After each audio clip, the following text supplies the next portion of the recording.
Hello students, this is the third part of mechanical properties of fluids.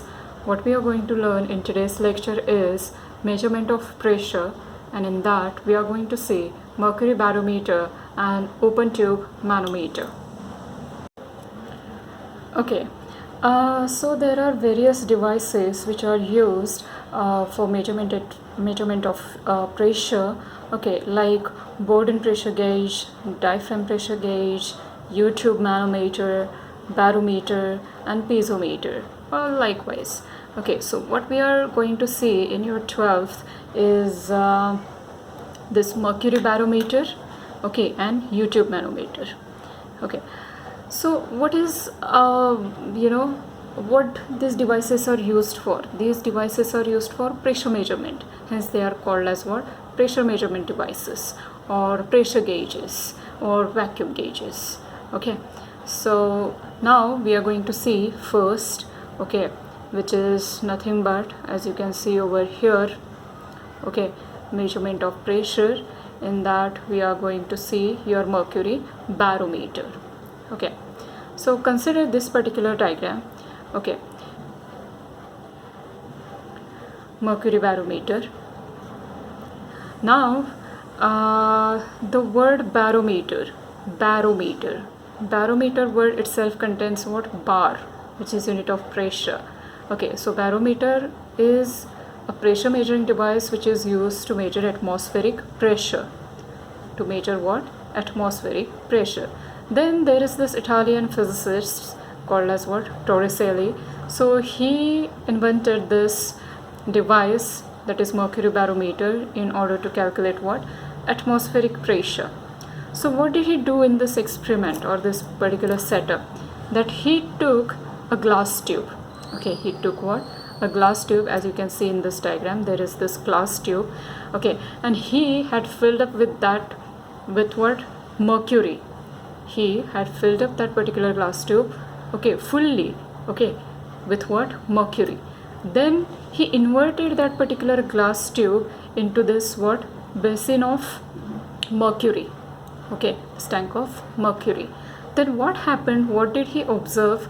That level of mercury fall, okay, it just fell up to certain level, and then it remained over there. But then why it happened? Because see, on this surface, on the surface of C, at point C, there is what? Atmospheric pressure acting. Okay, atmospheric pressure acting. So it will just what? Push this particular mercury, and it will remain.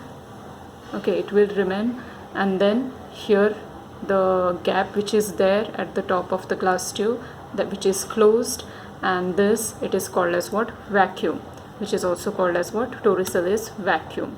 So pressure of vacuum, it is what? 0. Okay, so he inserted that particular glass tube into the tank filled with what? Mercury, and he realized that mercury just drops and then remain constant over here. Okay, now if we consider, okay, pressure at point C, okay, at both the ends, it is what? Atmospheric pressure which is acting. Now point B is also at same level as that of point C. Okay, point B is also at same level as that of point C. So pressure acting at B is as good as what? C, that is what? Atmospheric pressure. Therefore PB is equal to what? PC. Now if we consider point B is at depth h from point A, okay, from point A it is at depth of h, then what is the pressure acting at B?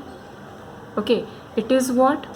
Pressure acting at A, that is PA plus h rho g. Okay, we had seen this into the first or second lecture. Okay, so it is nothing but what? Pressure acting at B, PB is equal to PA plus h rho g. But as I had told you, okay, PA is nothing but what? PA is equal to 0. PA equals to what? 0. Hence pressure acting over here, okay, over here it is going to be what? H rho g. Okay, now see these equations. Okay, if we see these equations, you can see, okay, that is PB is equal to what? P naught. PB is equal to what? P naught. Why? Because PB is equal to PC. P naught means what? Atmospheric pressure. Okay.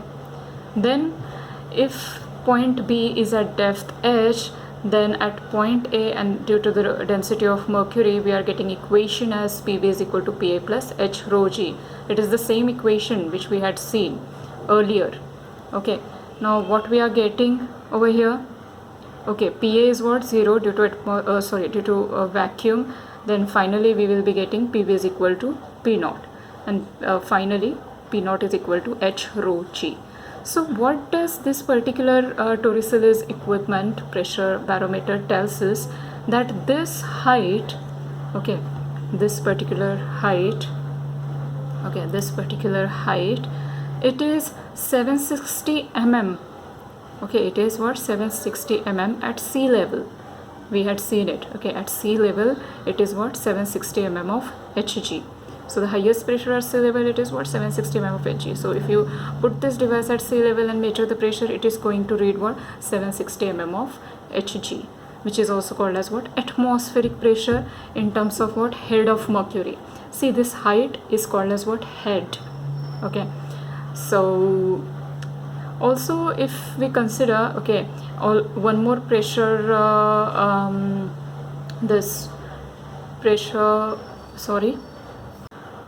one more pressure unit is there, that is nothing but torr, because it is named after Torricelli. That is 1 mm of Hg is equal to, okay, 1 mm of Hg is equal to what? 1 atmosphere. 1 mm of Hg is equal to what? 1 torr. Okay, 1 mm of Hg is equal to what? 1 torr. Okay, and this was named after him, so it is called as what? Another pressure measuring unit. Okay. Now another device which is used for pressure measurement is nothing but open U-tube manometer.